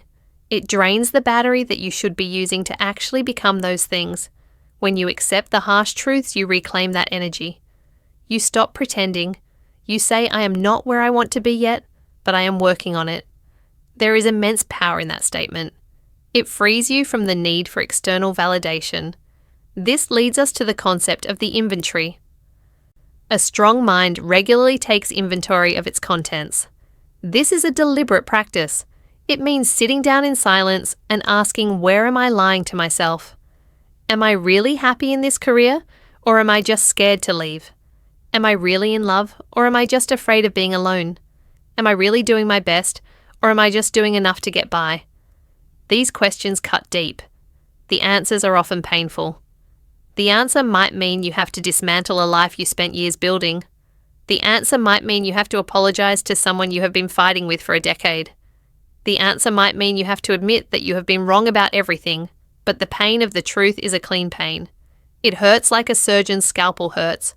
It cuts to heal. The pain of denial is a dirty pain. It is like an infection that festers under the skin. It throbs and aches and poisons the blood, but it never heals. It just spreads. Choosing the scalpel over the infection is the essence of mental toughness. There is another aspect to accepting reality that we must address. It is the acceptance of the world as it is not as it should be. We spend a lot of time upset because the world does not follow our moral code. We get angry because bad people succeed. We get angry because kindness is not always rewarded. We get angry because systems are corrupt. We waste our strength screaming at the rain for being wet. A strong mind accepts the physics of the human world just as it accepts the physics of the natural world. Gravity does not care if you are a good person. If you step off a ledge, you will fall. The market does not care if you have a family to feed. If your product is useless, it will fail. Accepting this does not mean you approve of it. It does not mean you become cynical or apathetic. It means you stop fighting the rules of the game and start learning how to play it effectively. If you know the world is competitive, you do not complain about the competition. You sharpen your skills. If you know that people can be deceptive, you do not become bitter. You become observant. You stop expecting the world to hand you what you deserve, and you start strategizing how to secure what you need. This is the shift from idealism to pragmatism. Idealism is fragile. It shatters when it hits the concrete wall of reality. Pragmatism is durable. It looks at the wall and looks for a door, or a ladder, or a sledgehammer. This chapter is the turning point. Until now, we have talked about internal states. Silence, solitude, motivation. But now we are talking about interaction with the objective world. The mirror of harsh truths is the gateway to the next level of strength. Once you pass through it, you can no longer go back to the comfort of the fog. You have seen too much. You know too much about yourself. You know that you are capable of laziness, so you build discipline to counter it. You know that you are capable of fear, so you build courage to override it. You know that you are capable of selfishness, so you practice generosity. You are building a system of checks and balances within your own mind. This is self-mastery. Most people want to master others. They want to control their employees, or their children, or their spouses. They want to bend the world to their will. But the Stoic masters and the great philosophers have always taught the same lesson. The only empire worth governing is the one inside your own skull. If you cannot command yourself, you cannot command anything else. And you cannot command yourself if you do not know yourself. And you cannot know yourself if you are constantly lying to yourself. So tonight or tomorrow morning, when you find yourself alone, look into the mirror, not the glass, the mind. Ask the hard question. What am I pretending not to know? What truth am I running from? Find it, face it, own it. Whatever that truth is, it cannot kill you. It can only make you stronger, but only if you stop hiding from it. Once you accept who you are and where you truly stand, you become dangerous in the best possible way. You become a person who deals only in facts. You become a person who can navigate the storm because you are the only one looking at the true horizon, not the one you wish was there. But be warned, when you start living by this code, when you start speaking and living your truth, you will change. And that change will unsettle the people around you. They are still living in the fog. They are still comfortable in their illusions. Your clarity will feel like an attack on their confusion. This brings us to the inevitable consequence of mental strength. It separates you from the herd. It makes you an outlier. And that leads us directly to the next lesson. You must be willing to be misunderstood. Because the path of truth is a lonely one, but it is the only path that leads up. Chapter 7. The courage to walk alone. We have spent a great deal of time discussing the internal mechanics of your mind.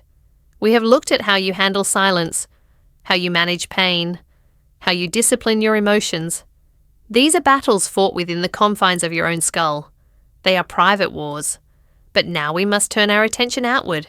We must look at the inevitable consequence of developing mental strength in a world that often celebrates weakness. When you change the way you think, you change the way you act. And when you change the way you act, you disrupt the comfort of the people around you. This brings us to one of the hardest truths of all. If you want to be mentally strong, you must be willing to be misunderstood. You must be willing to walk alone. Most people live their entire lives trapped in the cage of public opinion. It is a biological instinct. Thousands of years ago, being rejected by the tribe meant death. If the group did not like you, you were cast out into the wilderness to starve or be eaten by predators. As a result, the human brain evolved a deep, paralyzing fear of disapproval. We are hardwired to seek consensus. We want to fit in. We want the nod of approval. We want to be understood, but we no longer live in the wild. Being disliked is not a death sentence. It is often the price of admission for excellence. The problem is that most people confuse being a good person with being a liked person. They think that if they are doing the right thing, everyone will applaud them. This is a dangerous fantasy. The reality is that when you start building mental strength, you stop behaving like everyone else. You stop engaging in gossip. You stop complaining about things you cannot control. You stop wasting your time on cheap entertainment and temporary pleasures. You start prioritizing your purpose over your popularity. When you do this, you hold up a mirror to the people around you. Your discipline highlights their lack of discipline. Your emotional control highlights their reactivity. Your focus highlights their distraction. And people do not like this. They will not say, "I admire your strength." They will say, "You have changed." They will say, "You are arrogant." They will say, "You think you are better than us." This is the point where most people break.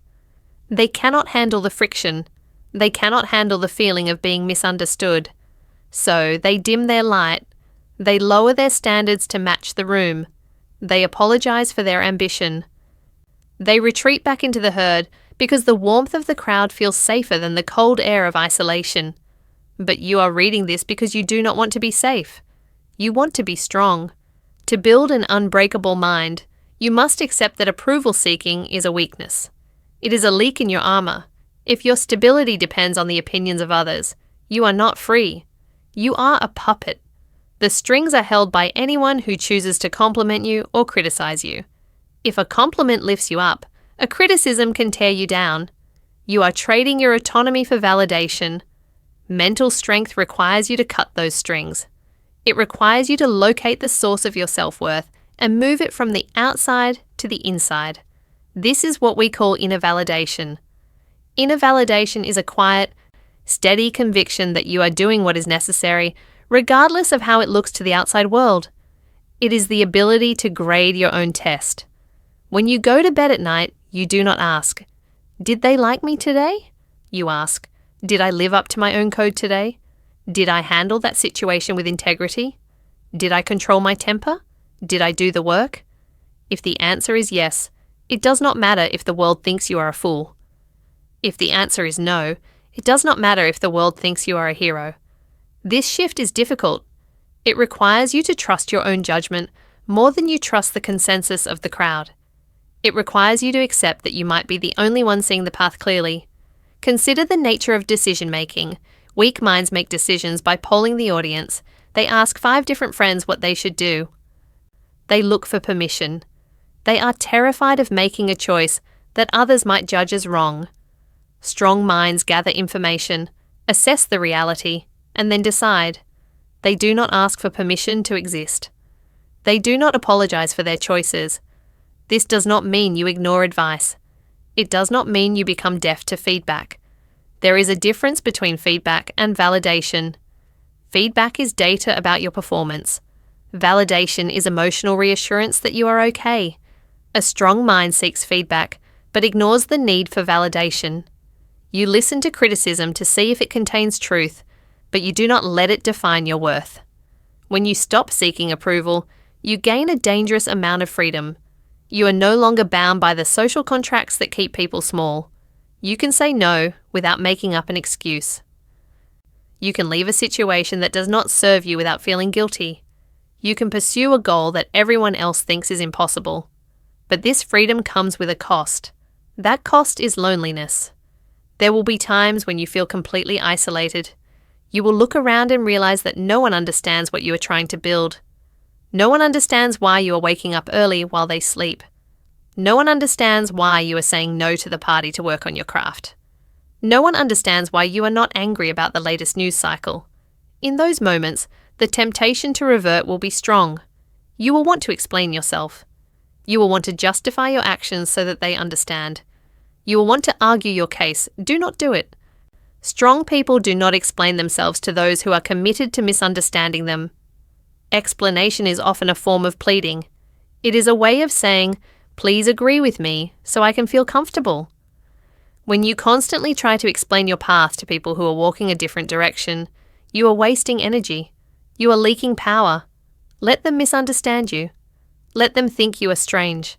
Let them create their own narratives about why you do what you do. Their opinion is none of your business. Your business is your own mind. Your business is your own conduct. There is a profound power in being willing to be the villain in someone else's story. If you make a decision that protects your mental health, someone else might feel rejected. If you set a boundary, someone else might feel offended. If you prioritize your goals, someone else might feel neglected. You cannot control their feelings. You can only control your intent. If you try to please everyone, you will end up with a fragmented mind. You will be one person with your family, another person with your colleagues, and another person with your friends. You will fracture your identity to fit the container of every room you enter. This is the opposite of strength. This is disintegration. Strength is integration. It is being the same person in the dark as you are in the light. It is having a core set of values that does not shift based on who is watching. And when you live this way, you will inevitably clash with people who want you to be pliable. You must learn to stand in that tension without collapsing. You must learn to sit with the discomfort of being disliked. Imagine you are standing in a strong wind. The wind is the disapproval of others. It pushes against you. It tries to knock you off balance. A weak person moves with the wind. They change their shape to reduce the resistance. A strong person plants their feet. They feel the pressure. They acknowledge the wind. But they do not move. This does not mean you become cold or unfeeling. It does not mean you stop caring about people. It means you stop needing them to validate your existence. You can love people and still disagree with them. You can be kind to people and still refuse to conform to their expectations. In fact, the most loving thing you can do is to be strong. When you are strong, you are consistent. People know where they stand with you. You are not manipulating them to get a reaction. You are not changing your personality to trick them into liking you. You are authentic, and authenticity is rare. Eventually, the people who matter will respect you for it. They may not understand you, but they will respect you. And those who do not respect you will fall away. This is a natural pruning process. As you grow stronger, you will shed the relationships that were based on mutual weakness. You will lose the friends who only liked you when you were broken. This is painful. It is why we call this chapter The Courage to Walk Alone. It takes courage to outgrow your environment. It takes courage to leave behind the version of yourself that fit in so perfectly. There is a specific kind of solitude that comes with leadership, whether you are leading a company, a family, or just leading yourself. It is the solitude of final responsibility. When things go wrong, you cannot look around for someone to blame. You cannot look for a consensus to hide behind. You have to own the outcome. This ownership separates the strong from the weak. The weak look for a crowd to hide in. The strong stand in the open. You must build an internal support system.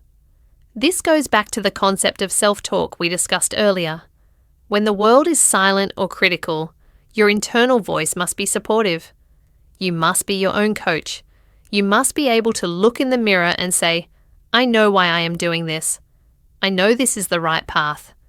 I do not need applause to keep walking. This is the ultimate test of maturity. Children need constant reassurance. Adults assess reality and act. As you practice this, you will find that the noise of the world begins to fade. The insults lose their sting. The gossip loses its weight. You stop reacting to every slight. You realize that most people's opinions are just a reflection of their own insecurities, not a judgment on your capability. You become like a mountain. The weather changes, storms come and go, snow falls and melts, but the mountain remains. It does not ask the clouds for permission to be a mountain. It simply is. This state of being requires you to accept that you are different. You are choosing a path that few people choose. Therefore, you will have experiences that few people understand. You cannot expect a person who has never trained their mind to understand the discipline of mental toughness. It is like trying to explain colour to a man who has been blind since birth. Do not get frustrated with them. Do not judge them. Just accept that you are operating on a different frequency. Walk your path. Let them walk theirs. The fear of being misunderstood is the fear of loss. We fear losing connection. But the connection you gain with yourself is worth far more than the superficial connections you lose with others. When you are no longer afraid of standing alone, you become dangerous. You become unstoppable. Because there is no leverage anyone can use against you. They cannot threaten you with exclusion because you are already comfortable in solitude. They cannot threaten you with criticism because you have already accepted it as the cost of doing business. You become free. This freedom allows you to make decisions based on truth, not fear. It allows you to pursue excellence without apology. It allows you to become the person you were meant to be, not the person everyone else wants you to be. But remember, this is not a one-time decision. It is a daily practice. Every day, you will be presented with small choices: to speak up or stay silent, to conform or to stand firm, to seek praise or to seek progress. Choose the path of strength. Choose the path of integrity, even if it means walking that path by yourself, because in the end, the only person you have to spend the rest of your life with is you. If you betray yourself to please others, you will be stuck with a traitor forever. If you stand by your values, you will be stuck with a person you respect. The choice is yours. The crowd is loud, but the truth is quiet. Listen to the truth. Now that we have established the necessity of independence and the courage to detach from the herd, we must look at how this strength is maintained. It is not maintained through heroic moments or grand gestures. It is maintained through something much more mundane, something that most people despise. It is maintained in the boring, repetitive, unglamorous moments of daily life. Let us turn to the next chapter. Mental strength is built in boring moments. Chapter 8. The Power of Monotony. We have been conditioned to believe that transformation happens in a flash. Movies and novels sell us the idea of the turning point, the moment where the music swells and the protagonist makes a sudden dramatic realization. We see the training montage where the hero goes from weak to strong in 3 minutes of screen time. We see the heavy lifting, the sweat and the tears, but we see it compressed. We see the highlights. This cinematic conditioning has created a dangerous expectation in the real world. It has convinced us that mental strength is forged in the fire of crisis or the adrenaline of a massive challenge. We think strength looks like screaming at the top of your lungs while lifting a heavy weight or staying up for 3 days straight to finish a project. But that is not where real strength lives. That is adrenaline. That is survival mode. True mental strength is not built in the highlight reel. It is built in the cutting room floor footage. It is built in the moments that are too boring to put in a movie. It is built in the monotony. This is the secret that very few people want to hear because it is not sexy and it does not sell courses. The secret is that becoming unbreakable is incredibly boring. It is repetitive. It is quiet. It involves doing the exact same thing today that you did yesterday with no guarantee of a reward tomorrow. This brings us to the most difficult hurdle in the pursuit of mental toughness. The hurdle is not pain. The hurdle is boredom. Most people do not quit because the physical or mental load is too heavy. They quit because the novelty wears off. When you first decide to build a strong mind or a strong body, you are fueled by motivation and the excitement of a new identity. You tell yourself that you are going to change. That rush feels good. It floods your brain with dopamine. But 2 weeks later, the rush is gone. You are left with the work. You are left with the routine. This is the filter. This is where 90% of people fall away. They cannot handle the monotony of the process. Mental strength is the ability to sustain effort without the promise of immediate applause or excitement. It is the capacity to wake up on a grey Tuesday morning when you do not feel special and you do not feel motivated and do the work anyway. It is about falling in love with the plateau. In the psychology of mastery, there is a concept known as the plateau. It is that long stretch of time where you are putting in effort but seeing no visible results. To the weak mind, the plateau looks like failure. They think that because they are not moving up, they must be stuck. So they quit. They look for a new strategy, a new diet, a new philosophy, or a new excitement. They abandon the work right before it compounds. The strong mind understands the physics of the plateau. They know that while the external results are flat, the internal structure is hardening. Think of a bamboo tree. For the first few years of its life, a bamboo tree barely grows above ground. If you looked at it, you would think it was dead or stunted. But underground, it is building a massive complex root system. It is preparing itself to hold the weight of the growth that is coming. Once the roots are established, the tree shoots up nearly 100 feet in a matter of weeks. The monotony of those first few years was not wasted time. It was structural necessity. Your mind works the same way. When you practice discipline and emotional control, and you do not see an immediate change in your life, you are in the root phase. You are building the foundation.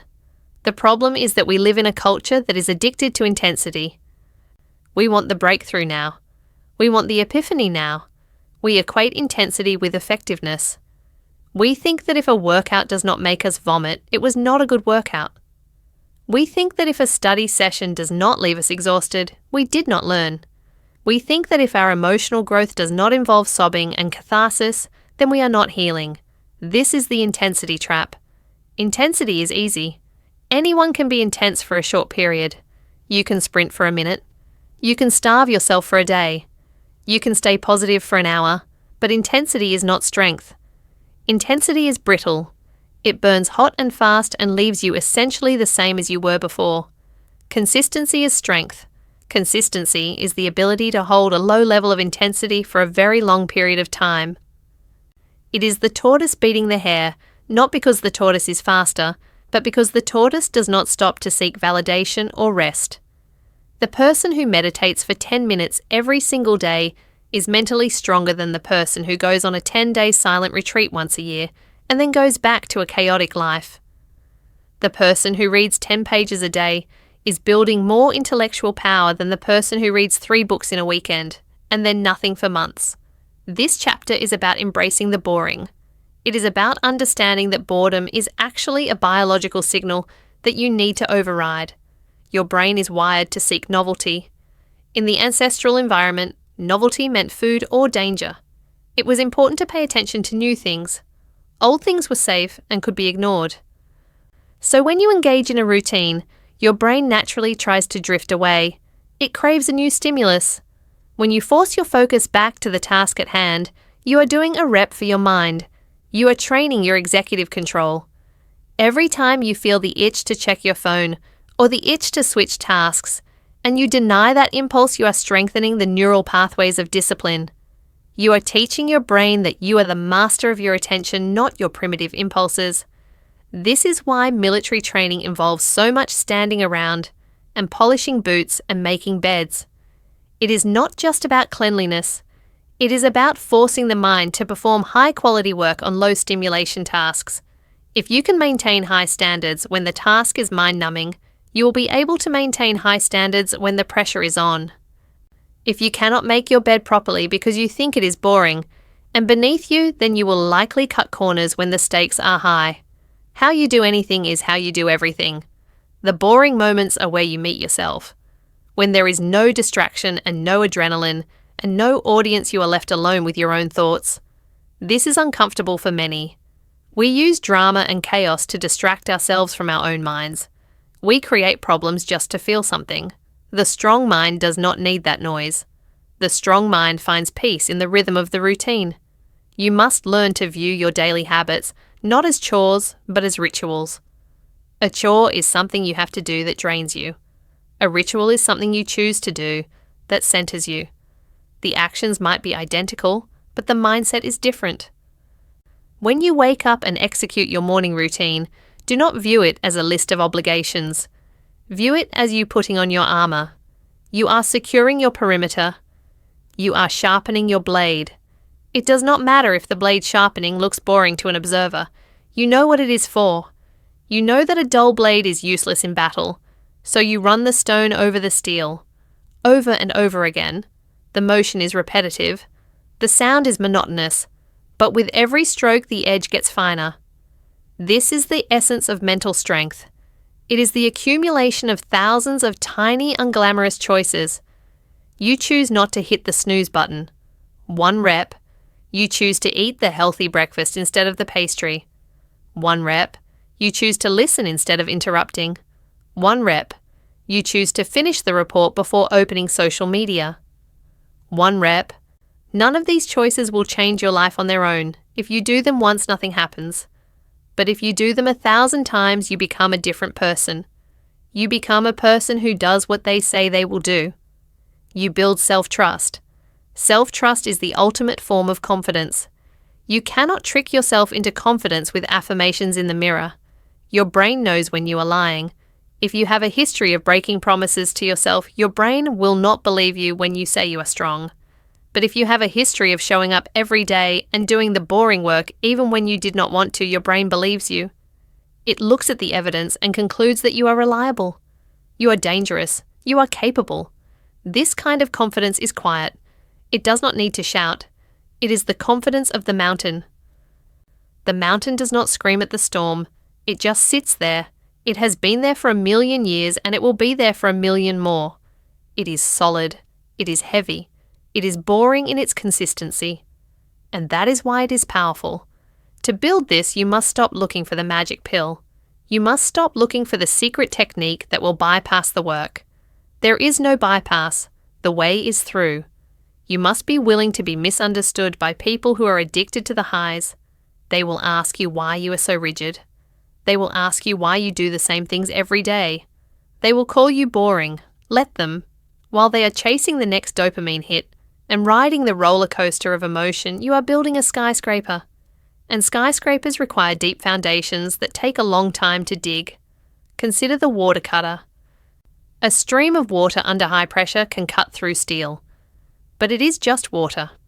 If you splash water on steel, once it just gets wet. If you splash it 1,000 times, it just gets wet 1,000 times. But if you focus that water into a consistent, relentless stream, it becomes one of the most powerful cutting tools on earth. It is not the water that is powerful. It is the consistency and the focus. Your effort is the water. If you spray it everywhere, you will just make a mess. If you focus it on one thing and keep it there day after day, year after year, you will cut through anything in your path. This requires a shift in your perception of time. We overestimate what we can do in a day and underestimate what we can do in a decade. Monotony requires long-term vision. You have to be willing to trade the pleasure of today for the strength of next year. This is delayed gratification in its purest form. It is easy to sacrifice for an immediate reward. It is hard to sacrifice for a reward you cannot see yet. But that is the definition of faith in oneself. You are investing in your future self. You are sending resources forward in time. So how do you apply this? How do you master the art of monotony? First, you must standardize your life. Remove the decision fatigue. If you have to decide every day whether you are going to exercise or what you are going to work on, you will eventually suffer from decision fatigue and you will choose the easy path. Strong minds automate the basics. They know when they wake up. They know what they eat. They know when they work. By making these things non-negotiable, they free up mental energy for the real challenges. Structure creates freedom. Second, you must detach from the outcome and focus on the process. If you wake up every day, checking to see if you are a genius, yet you will be disappointed. Stop checking the scoreboard. Just play the game. Trust that if you play the game right, the score will take care of itself eventually. Focus on the quality of the action you are taking right now. Is this the best you can do in this moment? That is all that matters. Third, you must learn to reframe boredom. When you feel that itch of boredom, realize that it is simply your brain throwing a tantrum. It is a child asking for candy. Do not give it the candy. Observe the boredom. Sit with it. Realize that boredom cannot hurt you. It is just a sensation. If you can work through boredom, you can work through anything. It is the training ground for working through pain and fear. If you cannot sit still in a quiet room, you will not be able to stand still in a crisis. We live in an age of constant distraction. The ability to do deep focused work for long periods is becoming a superpower because it is becoming so rare. The people who can embrace the monotony are the ones who will own the future. They are the ones who will master complex skills. They are the ones who will build lasting legacies. The armor of the modern warrior is not made of steel. It is made of habits. It is woven from the threads of daily repetition. It is not spectacular to look at. It does not shine in the sun, but it is impenetrable. So tomorrow when you wake up and you face the same tasks you faced today, do not sigh in frustration. Do not wish for a grand adventure. Realize that the adventure is the discipline. The adventure is seeing how long you can hold the line. The adventure is mastering yourself. Embrace the grey. Embrace the quiet. Embrace the repetition. Let the other people chase the fireworks. You are chasing something much more permanent. You are chasing the undeniable strength of a mind that cannot be broken by the simple passage of time. You are building a rock, and rocks are boring until you try to break them and realize you cannot. This is the power of monotony. It is the forge where patience is turned into power, and once you master this, you are ready for the next step. Because once you stop needing the noise of the world to keep you entertained, you begin to understand the true potential of the silence, and that is where we are going next. The Weapon of Silence. Chapter 9. The loudest voice in the room. There is a pervasive myth in our culture that power makes noise. We are taught to believe that the person commanding the room is the one talking the most. We look at the loudest voice, the one interrupting others, the one offering unsolicited opinions, the one shouting orders, and we mistake that volume for strength. We mistake dominance for competence. But if you look closely at the architecture of human behaviour, you will find that the opposite is true. Noise is often a panic response. It is a defence mechanism used by the insecure to ensure they are seen. It is the desperate waving of hands by a drowning swimmer. True mental strength does not need to announce itself. It does not need to broadcast its resume or shout its intentions. Real power is heavy. It is grounded. And because of that, it is often silent. This chapter is about unlearning the need to be heard and relearning the art of observation. It is about understanding that silence is not an absence of activity. It is a weapon. It is a strategic position that allows you to control a situation without wasting energy. Let us begin with the psychology of the loud. When a person feels internal stability, they have no biological or psychological urge to prove their existence to the room. They know who they are. They know what they are capable of. Their reality is internal and solidified. But when a person lacks that internal foundation, they must build it externally. They need feedback. They need reaction. They need you to nod, to argue, or to acknowledge them.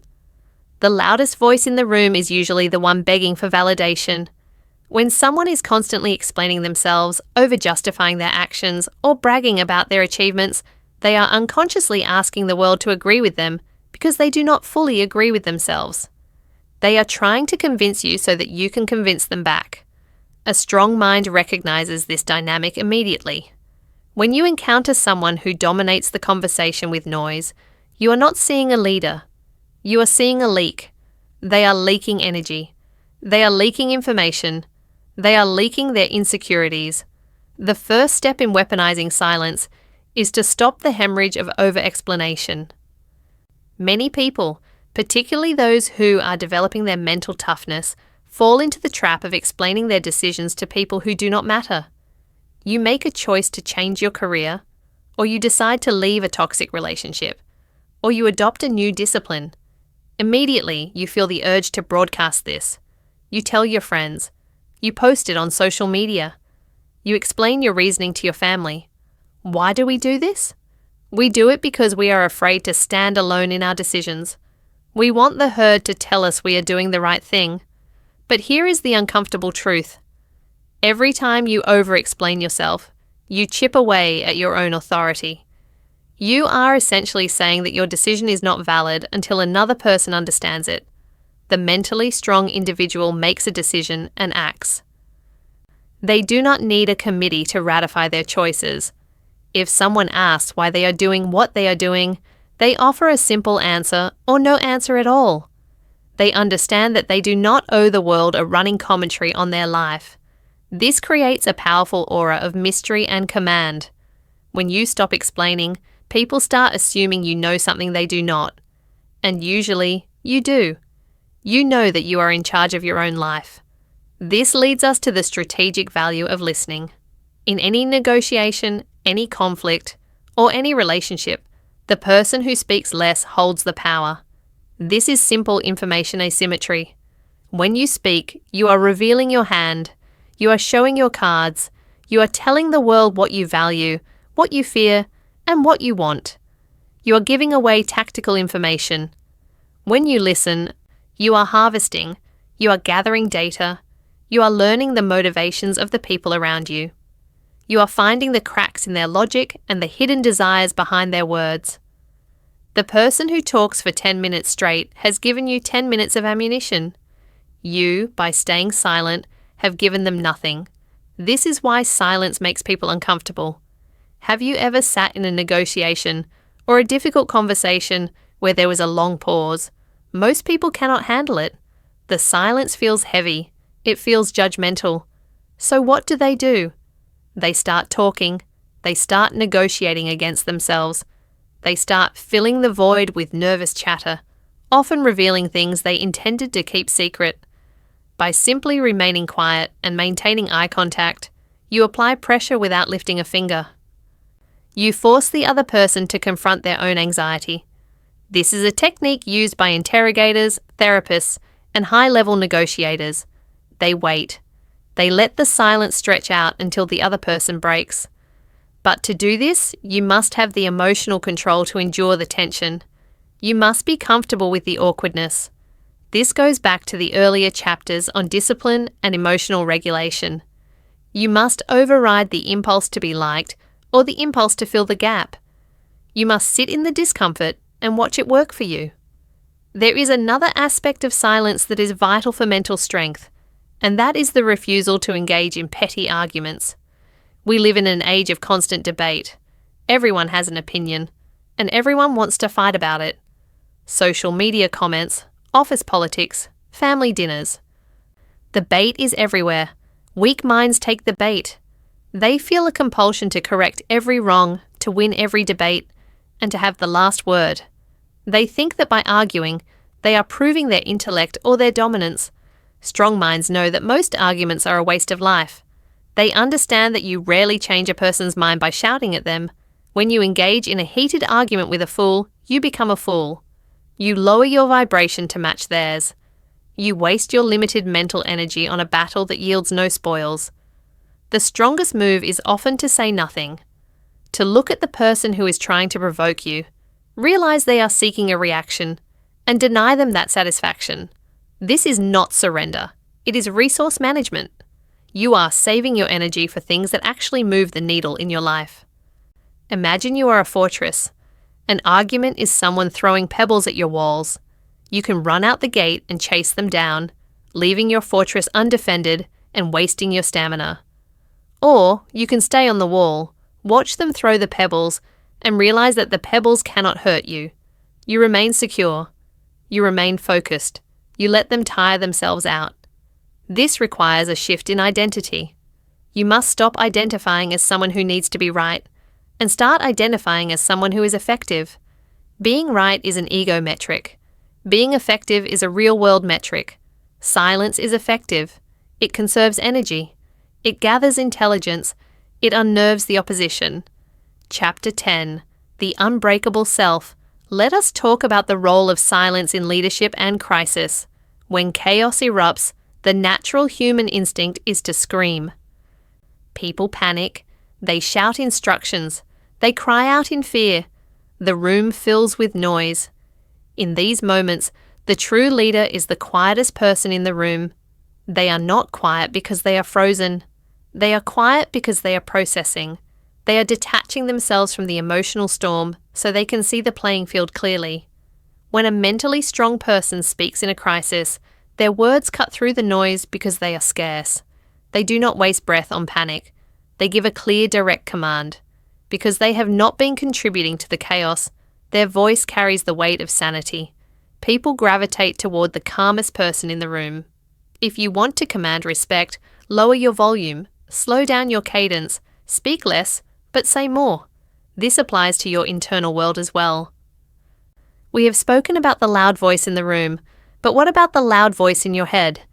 The mind is often filled with a ceaseless chatter of anxiety, doubt, and replay. It replays old arguments. It simulates future disasters. It chatters endlessly about what you should have done or what you might do. Mental strength is the ability to impose silence on that internal chatter. It is the ability to tell your own mind to be quiet so you can focus on the task at hand. This is where the practice of solitude and monotony from previous chapters pays off. You train yourself to recognize the noise as just noise. You do not engage with every intrusive thought. You let them pass like clouds, maintaining a quiet, focused center. There is a concept in tactical psychology called the OODA loop. Observe, orient, decide, act. The first two steps, observation and orientation, require silence. If you are talking, you cannot observe. If you are projecting your own noise onto the world, you cannot orient yourself to reality. You are blinding yourself with your own signal. To be effective, you must be a receiver first and a transmitter second. You must drink in the reality of the situation before you try to change it.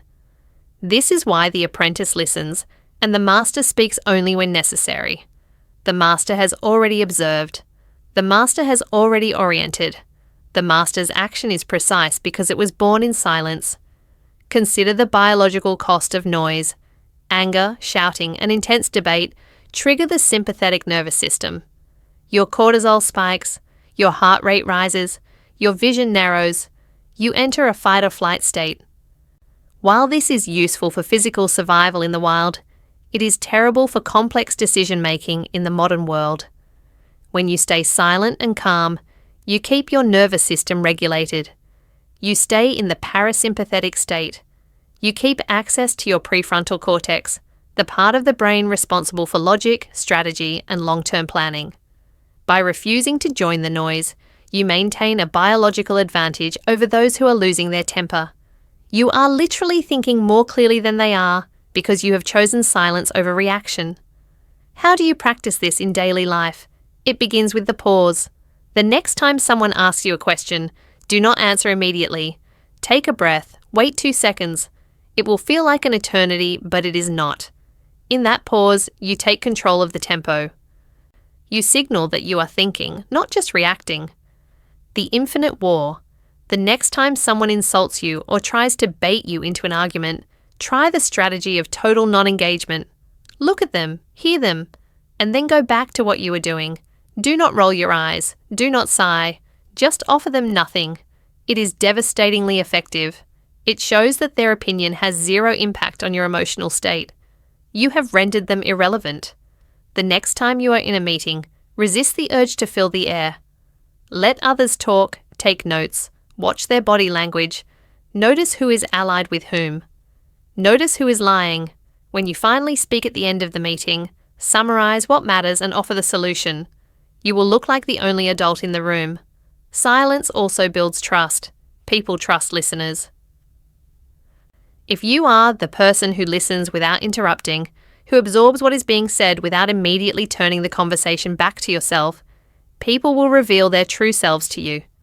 They will tell you their secrets. They will tell you their fears. They will give you the keys to their psychology. You become a vault. And in a world of leaks, the vault is valuable. This connects back to the concept of being misunderstood. You do not need to correct people's perceptions of you. Let them think what they want. Let them project their own issues onto your silence. You know the truth. You know your mission. The noise outside the walls does not change the work going on inside the fortress. Ultimately, silence is a display of confidence. It is the behavior of a predator, not prey. Prey animals are skittish and noisy because they are afraid. The lion is silent until the moment it strikes. The apex predator does not need to posture. By adopting silence, you are signaling to yourself and to the world that you are not afraid. You are not afraid of the awkward pause. You are not afraid of being judged.